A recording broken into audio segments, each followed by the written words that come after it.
Dubai, a desert emirate, being shaped to become the leisure capital of the oil-rich Gulf. We have the tallest building. We've got the greatest hotels. We are creating something very, very special.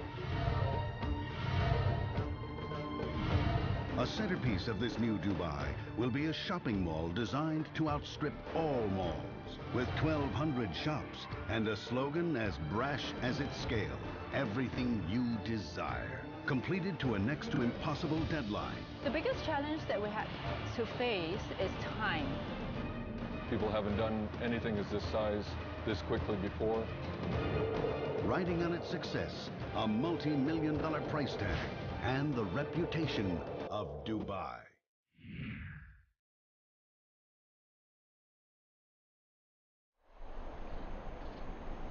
The desert sun rises over the Dubai Mall, the city's shining new landmark. In 3 days, the mall will open. Everywhere you look, over 10,000 workers are frantically racing to beat the clock. Miles of railings left to polish, acres of marble still to clean. Mannequins are waiting for their flashy threads. The mall, sold as the best Dubai has to offer, is now in a desperate race against the sheer scale of this project's ambition. Bob Fields, the new head contractor, is on his rounds. He has a lot of ground to cover. The site contains the area of 50 football fields. Every corner he turns, there's something that needs finishing, cleaning, tidying, and he has to sort it out himself. Lynette, where's Omar? Hurry up, I need him right now. Well, tell them to retract. He's determined that the mall will open on time. It's already missed 2 deadlines. If it misses a 3rd, well, that's down to him. But of the 1,200 shops due to open here, only half are occupied. Some just haven't been fitted out yet, and some have yet to be leased. What looks to us pretty much like a building site, to Bob, is a diamond in the rough. Nobody goes home until 1 o'clock in the morning and everybody's back at 5. Overall, the entire community has come together to cooperate and give us the opportunity to open the mall. It's going to be very exciting. We're going to have SWAT teams that are set up and positioned around the building. We're going to invite the public to come in. Traffic is going to be a challenge. We're anticipating some 50,000 cars every day.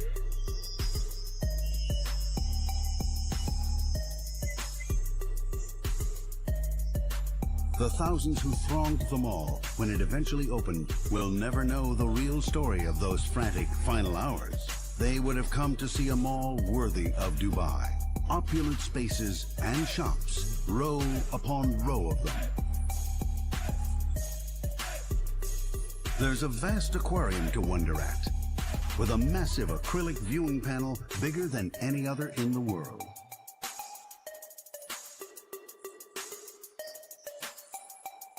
There's a full-size ice rink in a city where outside temperatures can top 40 degrees. The mall is so vast, it was assembled out of 37 conjoined buildings. It boasts an old-fashioned Arabian souk, a world record-beating aquarium, an ice rink, and an entertainment center complete with a roller coaster. Stretching over 1 square kilometer, it sits on a mega floor space that beats the reigning mega mall in China and dwarfs the Mall of America hands down.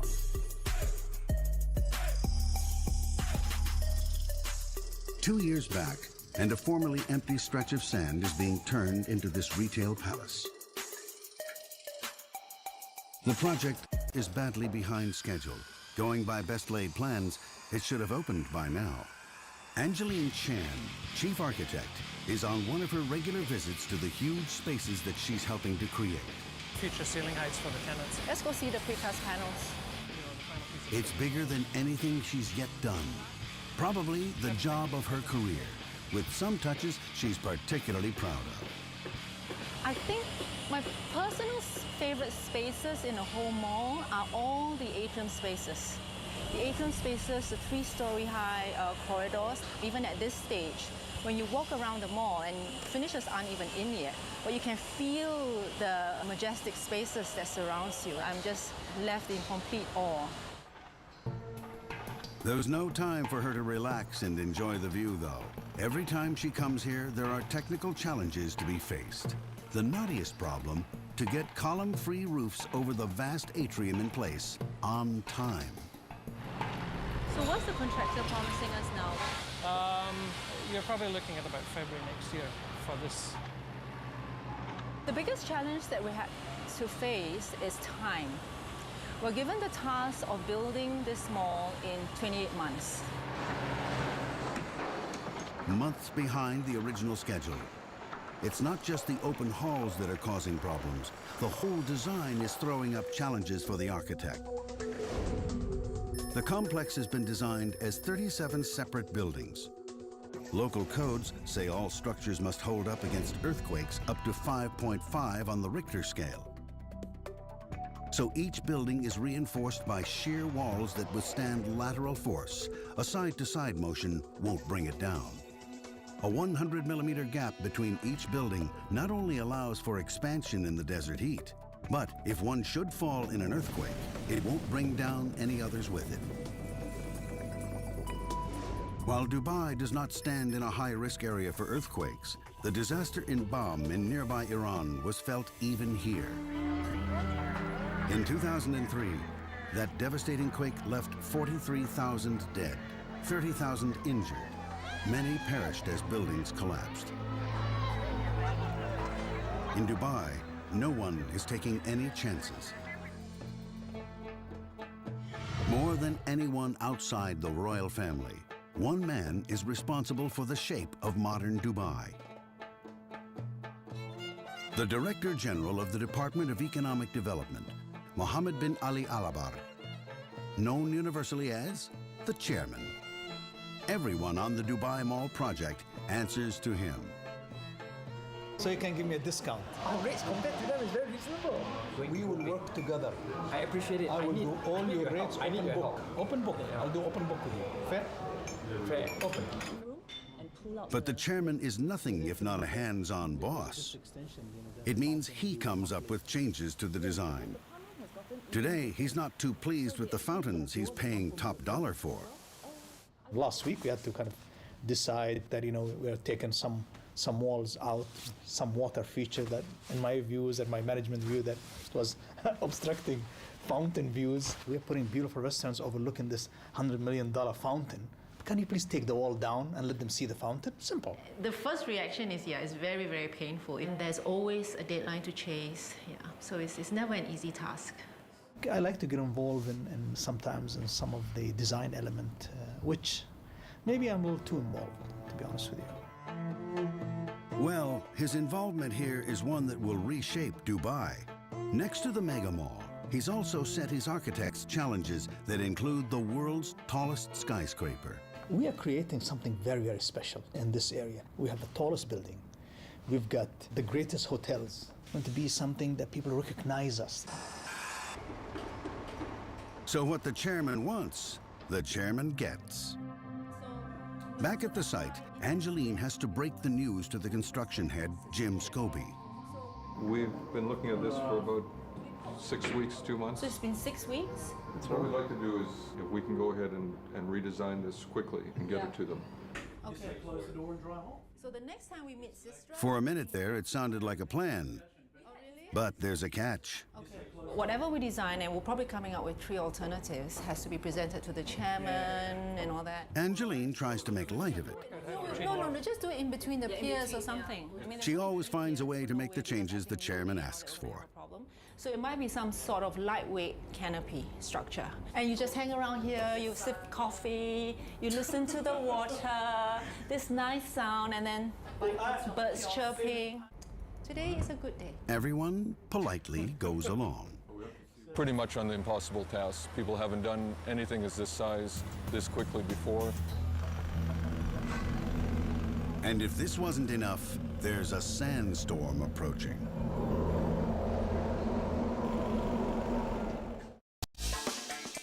The Dubai Mall, largest in the world. It holds 95 elevators, 150 escalators, with plans to attract 30 million visitors in the first year alone to its array of glitzy shops.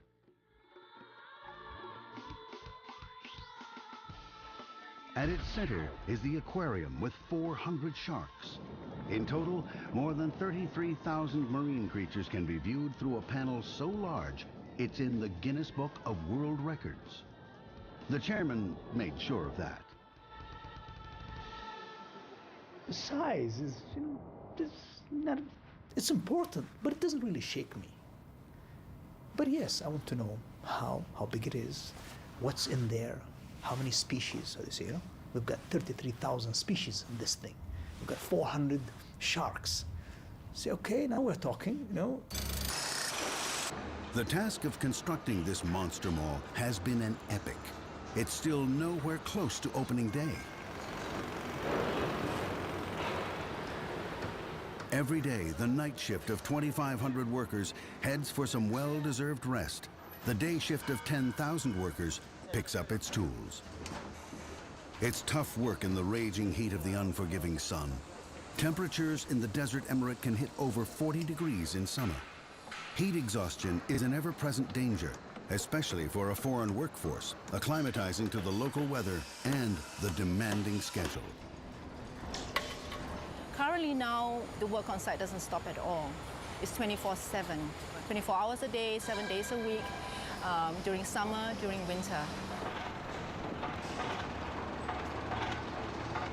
People say, the difficult we do quickly, the impossible takes us a little longer. And that's what we have to deal with here until you say the chairman's coming and then they say, oh, we'll get it done.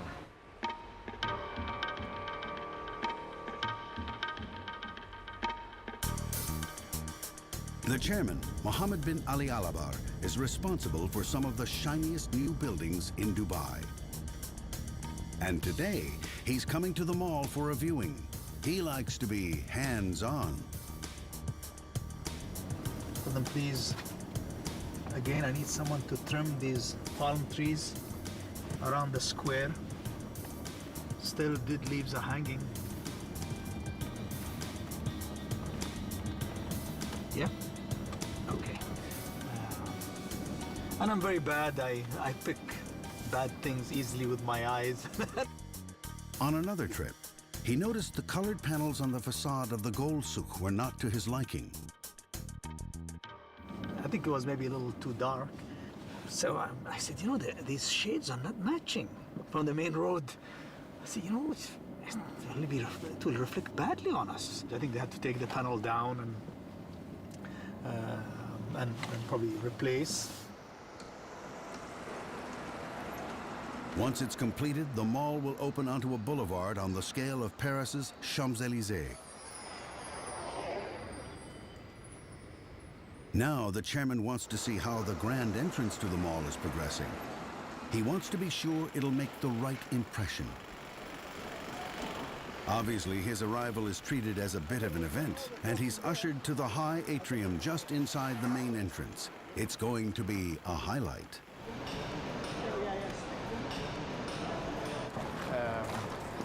I believe that about the maintenance issues and all the rest, but when we checked and they're ceramic they're going to be very, very nice. He listens knowledgeably to the explanations of the decisions being made. The boss tries his best to be enthusiastic. There's also like 3 areas. Then he zeroes in on the details. All your columns are finished one color, huh? Cladding, One yeah. cladding.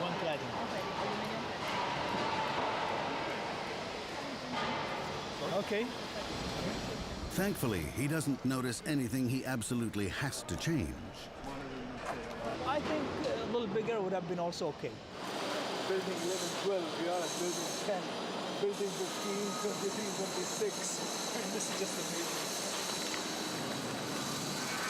Thing as one building. Well, I just want to go and shake every small guy's hand who put it together brick by brick. Who put in the granite floors. I feel like, I want to do the opening so quick, and the opening should be for them. Thank you, guys. In another part of the mall, the little guys are frantically rushing for opening day. One of the most important attractions at the mall will be the aquarium. Once done, it's designed to impress. That means it's going to have to be big. It will hold 10 million liters of water, equivalent to 4 Olympic-sized pools. And acrylic panels 750 millimeters thick will hold back the enormous pressure of the water. By heating and cooling the panels, the joints will disappear, creating a single panel so big it'll make the Guinness Book of World Records.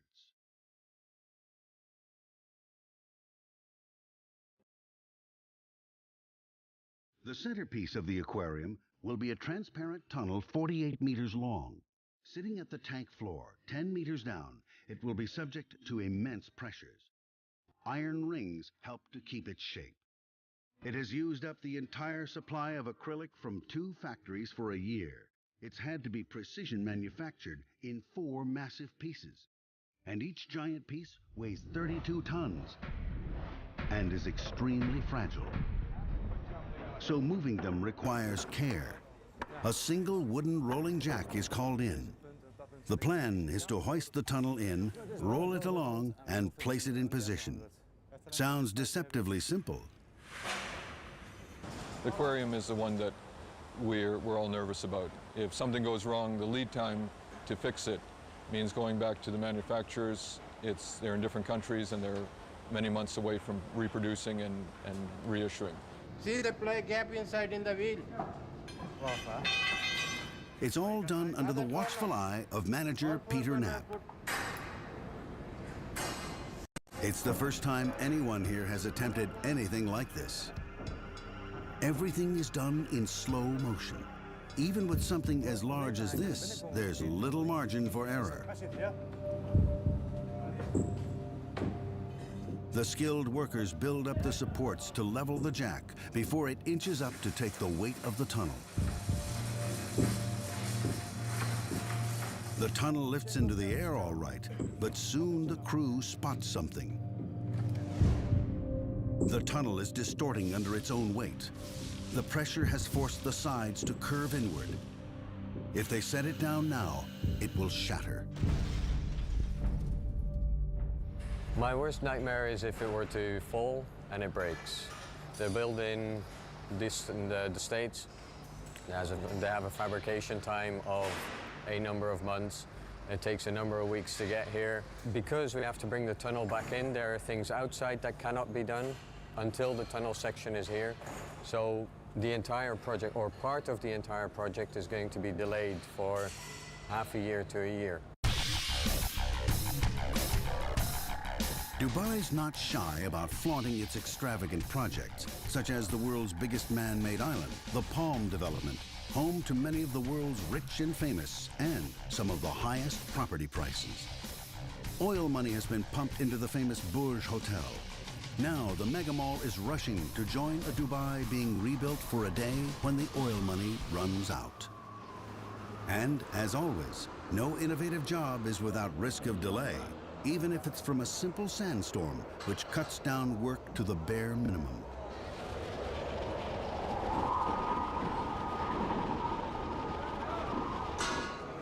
The next day, after a night of head-scratching, they've come up with a new idea to move the aquarium tunnel into place. In theory, the plan should work. The measurements add up. So they spread the load, and the tunnel is now balanced across 2 separate jacks. The supports come down piece by piece, and slowly the tunnel inches downwards. But just when they think the plan is working,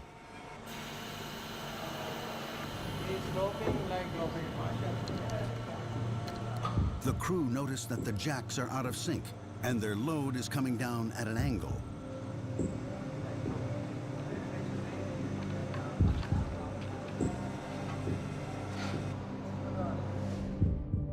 The pressure of 32 tons of acrylic is concentrated onto one corner. If they try to set it down, the edge will snap off. It's not an easy job. There is stress because of If something goes wrong, there's, you know, the consequences on it, so that does put quite a bit of stress on you. Peter keeps at work, adjusting with his control units, balancing the two jacks carefully, keeping the tunnel straight. After 8 hours, he thinks he's got it right. No one knows for sure until the tunnel hits bottom. All that remains is to haul it into place with a rather simple lever and pulley system. Only another 3 pieces to go. When they're all in place, they will be welded together, made watertight, and covered with 10 million liters of water.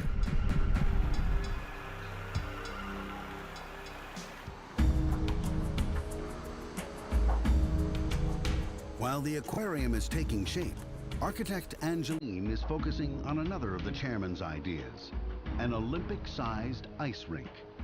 Layers of concrete are going down and being smoothed off.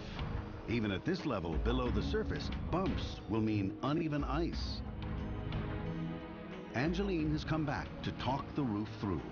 The rink can accommodate 400 skaters at a time. So the roof is going to be massive, and they plan to use natural light, creating a Swiss cheese structure with the desert sun beating down through 60 skylights onto the ice below. About the impact of the sun, the studies will be coming back in a couple of weeks' time.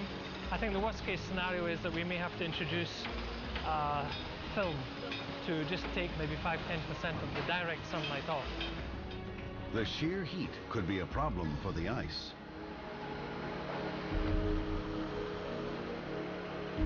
An ice rink is rather like an ordinary fridge.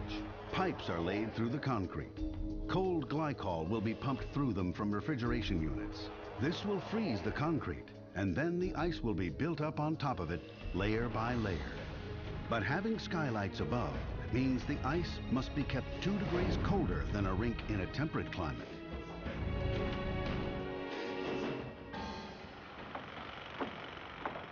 Everything on this site is geared to breaking records. You need cranes to shift all this big stuff around. In fact, there's been so much construction in Dubai that it's said that up to 1/4 of all the world's stock of cranes can be found here. The biggest at the site is the Demag 2800. There are just 50 of these 600-ton monsters in the world, and they're only called in for jobs that no other crane can take on. Somebody hurry, they want to need job hurry, but the machine cannot move like this. Patient we need first this heavy crane.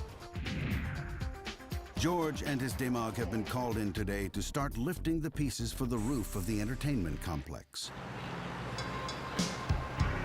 Each load has to be lifted one by one.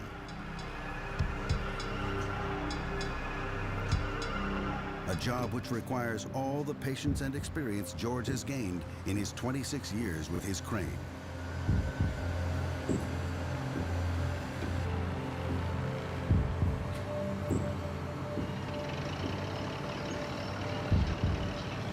Some people are angry, some people shouting. That time we want to keep silent like that.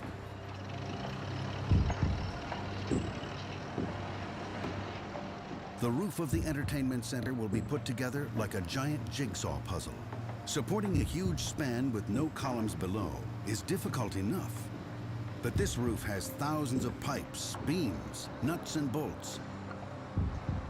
Because in Dubai, they not only like things big, they like them complicated. The easier way would be to build a simple flat roof.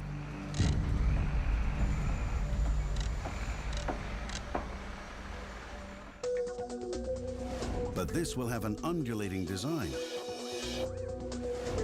which means that not only do the trusses and joints have to be rock solid, but they're amazingly complex. Each piece has to be designed and manufactured individually.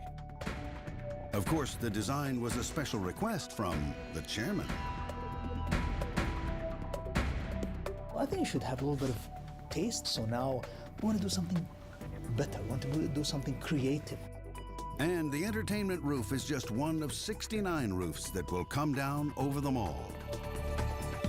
It was one of the most complex roof structures that we've ever done, with the many skylights that we've designed, each different from the other. We were setting ourselves this huge task. One factory in Dubai has upped the number of machines, ramped up its manpower, and has been working round the clock for the last 4 months to get the roof parts made. Once the intricate computer designs arrive, the work begins. It requires a surprisingly fine touch. The hand of the operator guides the computer designs. Every hole, every cut, every weld has to be millimeter exact. Any mistake, and the pieces won't connect on site, and the roof can't go up. By now, the factory should have delivered all 14 support pairs. But the schedule was over-optimistic, and only 5 have actually been delivered. Extra jigs have been fitted to speed up the work, though no one knows how soon all the trusses will be ready.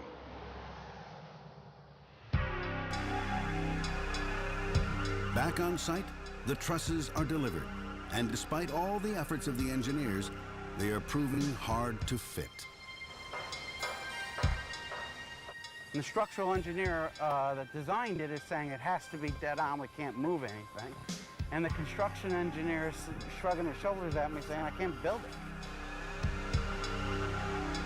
Many months after Dubai promised the world its largest mall, the roof has yet to come down.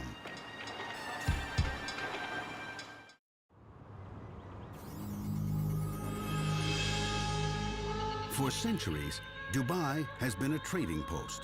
The Arabs have long been seafarers, and Dubai was a prime stopping-off port on the route from India. Wander the streets, and you find many traditional shops and markets, the souks of Arabia. One of the most famous of these is the gold souk, where locals and foreigners alike go to buy, what else? Gold. Browse the stalls here, and you might even find a bargain. Souk is just part of this world record-beating mall. Among its 1,200 shops is a record-breaking aquarium, an Olympic-sized ice rink, and an entertainment center complete with a roller coaster under its massive roof. It's a mall that could not be built without a grand ambition. This is huge. We will be having almost 30 million people coming in annually to this mall.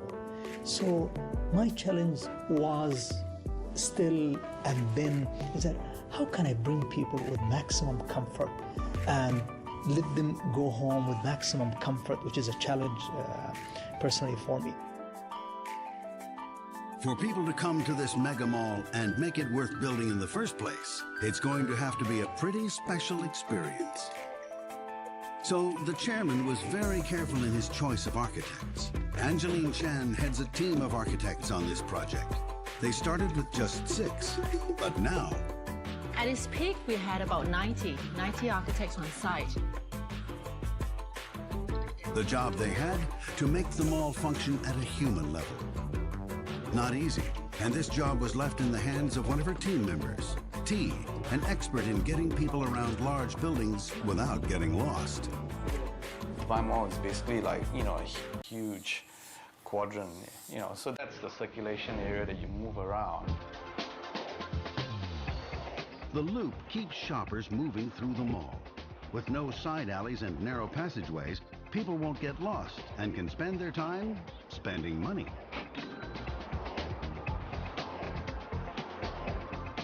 And all shops get prime locations, meaning rents can be high.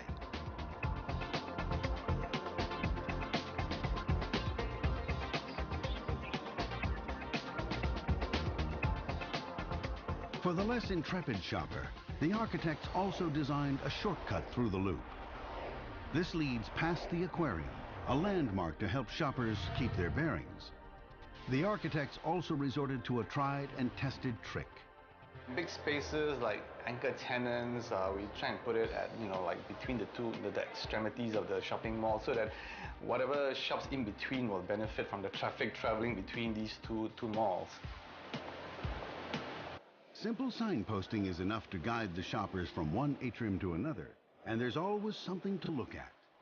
At off-peak times, these huge spaces could seem very empty, so every atrium is filled with things to look at, to keep them all feeling busy.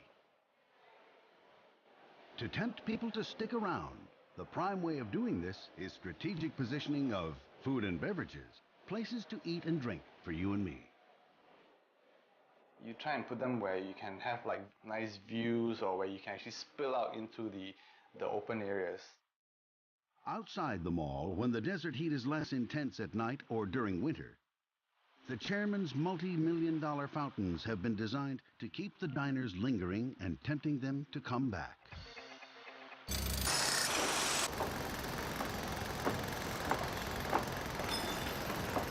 During construction, the team of architects set its shoulder to the wheel, but even they couldn't keep the project from missing its deadline.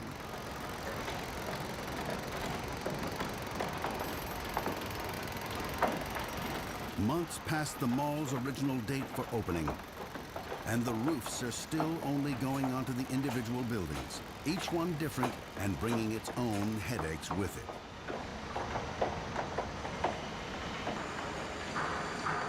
The aquarium's viewing panels have been boarded up and sealed. Inside, chemical bonding with regulated heating and then cooling of the acrylic causes the joints to fade away. And the aquarium tunnel, too, is finally in place.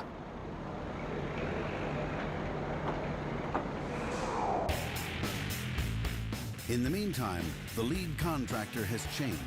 Bob Fields is now in charge, bright-eyed and bushy-tailed.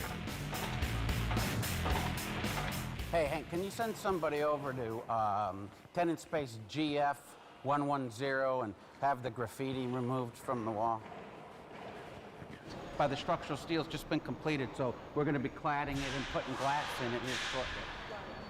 But Bob is just getting to know how the chairman is running the project. We did have a chairman's meeting just a few days ago. I mean, we're still very much committed to June 30th. They also communicate to us clearly that we cannot miss. We cannot miss the date. So I want to make sure that we get it done. And I mean, I'm not going to get it done. All these guys are going to get it done. But I just want to make sure that they're all challenging themselves accordingly. But soon enough, he misses this deadline too. He's encountering problems. The trusses for the roof of the entertainment area have still been arriving late and imperfect. Now these things are actually assembled in the shop, fully built, and then taken apart and brought out here. But between taking them apart and shipping them and everything else, we end up with some very minor deficiencies. Yesterday we were talking 3 millimeters, 5 millimeters, 8 millimeters, between the way that the pieces are lining up. And the structural engineer that designed it is saying it has to be dead on, we can't move anything. And the construction engineer is shrugging his shoulders at me saying, I can't build it. So I think we found a compromise. And I think it's going to work. Bob's found his chief task is damage control.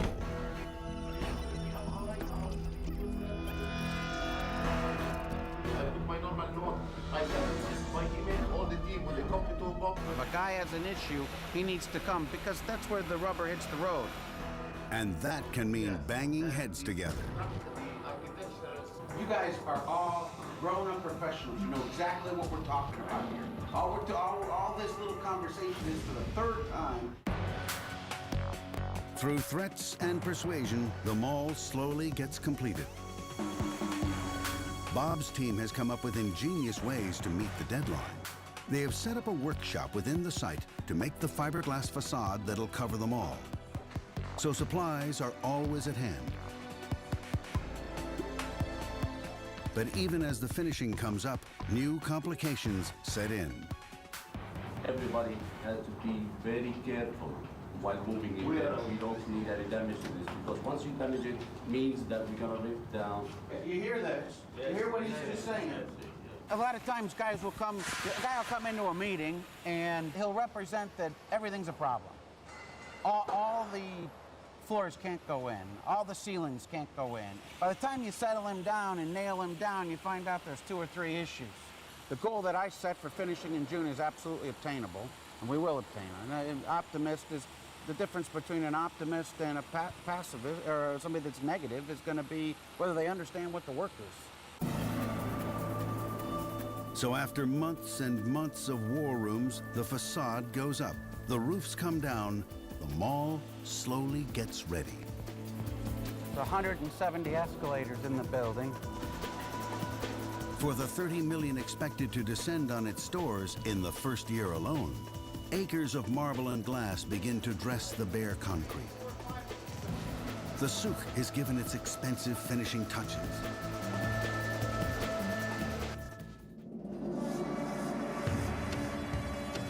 Finally, the mall can look forward to some kind of opening.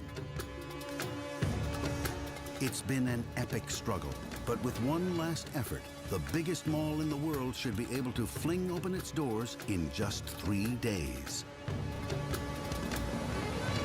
You know, the world's watching and they're having that expectation and they're coming to visit the mall. Our challenge will be is that opening the mall, welcoming people, serving them, cleaning the mall, maintaining the mall, looking after the retailers, looking at safety, looking at security. You know, I worry all the time. And maybe worrying all the time, well, that's why I don't gain weight. I worry all the time. And he has plenty to worry about. With the press invited to an opening just 3 days away, few, if any, of the shops seem fit to open to the public, and 600, half, are expected to.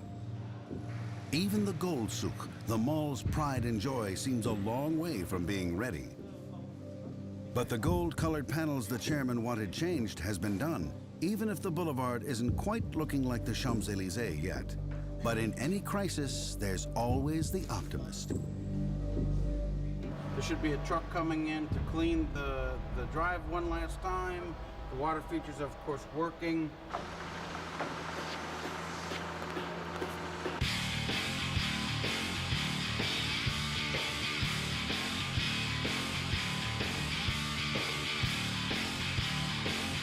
And so, with 72 hours to go to the grand unveiling, Bob makes his final tour, observing, ordering the final touch-ups.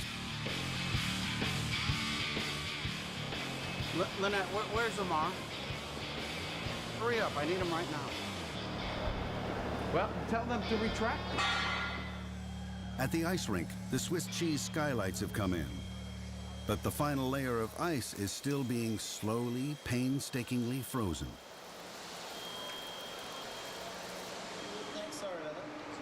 Thankfully, the aquarium is ready, and it's feeding time for the 32 sand tiger sharks. Lunch is usually slices of mackerel and milkfish. Expensive tuna is on the menu as the occasional special treat. The sharks only consume about 15 kilograms of food daily, a tenth of all the food the kitchen prepares every day. Unless they get regular meals, the sharks could wreak havoc in their enclosed environment. We have the largest stock of sharks anywhere in the world. In the sea, they would take every opportunity to feed that would pass them by. With a routine like feeding at the same time each day, having a food type that's specific to them, and also definitely our behaviors can condition the sharks to realize that food will come every single day. Every shark, every ray has been implanted with microchips. And they're all monitored here for their growth from the time they arrive at the tank, their health, their fertility. They need to be monitored if they are pregnant. But one thing Paul need not worry about is the sharks snacking between meals. They would much prefer to wait for the divers to deliver food than to invest energy in hunting. So it eventually, within a month, it starts to settle down and the sharks really pay no attention to the fish that are swimming past them. But the fish need more than just feeding. Every day, the 10 million liters of water in the tank circulate through a set of filters for cleaning. The temperature is kept just right at 24 degrees Celsius to keep the fish happy. 40,000 liters of seawater make its way to the mall. It's a journey the trucks will be making every day for years to come. Each month, slightly more than 10% of the total water in the giant aquarium. And these truckloads are there simply to top up the natural daily losses from filtration and evaporation. Though it doesn't go straight in with the fish, Gulf water is salty. It has to be diluted, then cleaned and filtered. Okay, so the area that we're in now is the life support system for the main tank of the aquarium. So this is the heart of the aquarium where all the water is processed, cleaned, conditioned before reintroduction back with the animals. The system monitors the oxygen content of the water. Its acidity, the air and water pumps, the filters, everything is automated. And there are fail-safes built in. Nothing is left to chance when it comes to the fish's welfare.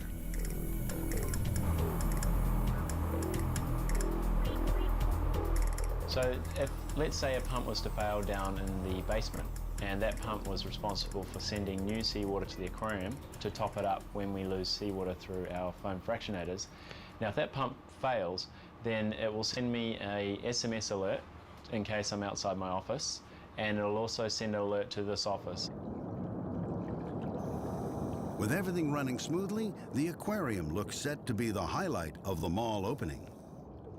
When you go and you look at it, it really touches my heart. And then straight away I say, oh my God, how can I see the kids? I want to see the kids running around this thing. And against the odds, the ice rink has come together. The ice has formed, so much so they can even get the Zamboni out and smoothing off the surface, ready for the first skaters.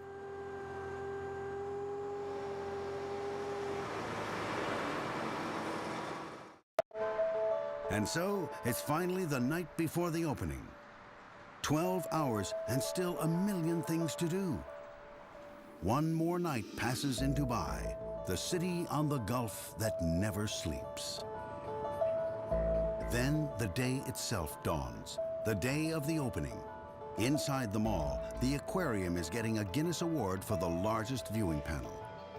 The chairman had no plans to attend. There was only a handful of press present at the aquarium. Late in the night before, the decision had been taken not to open to the public. It was not opening because it was not ready. We felt that it wasn't ready to receive such a big crowd. It would not have been able to cope. You know what? It could be a month, 2 months late. In my business, this is once in a lifetime. And for us to do it well and to do it right. 1 month, 2 months, that's fine. Even if the signs declare the Dubai Mall open, once again, it's missed its deadline.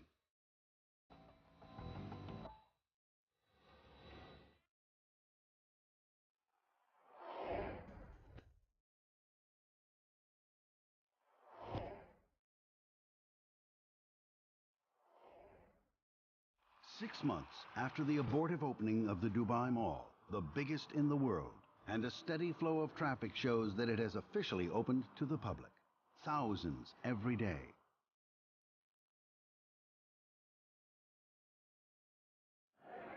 The massive atria are now filled with people, livened up with the noise and bustle of marching bands and stilt walkers. The ice rink, so lonely and deserted when we last saw it, is now overflowing with skaters. And around the rink, plenty more who don't yet trust themselves to strap on skates in this desert land.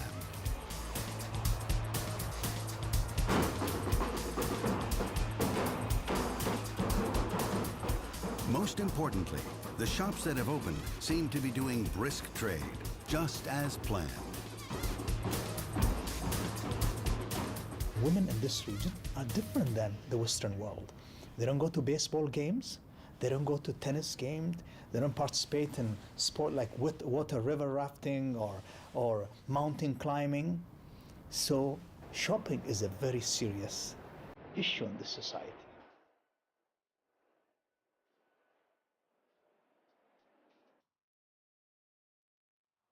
The undulating roof has finally been fitted onto the entertainment center with all its joints and trusses. Though whether it's strictly accurate to say that the delay is just 1 year is also open to question. The actual entertainments inside are far from finished. Mock streets look down onto yet another construction site, though the track for the roller coaster is at least in place. It's going to take some while yet to fill this space and open it to the public. Frankly, with the many changes, it's a wonder it's got even this far. The mall is open, it's functioning, and people are visiting. Opening any mall this size is a gamble, but one done in true Dubai style, it may yet pay off.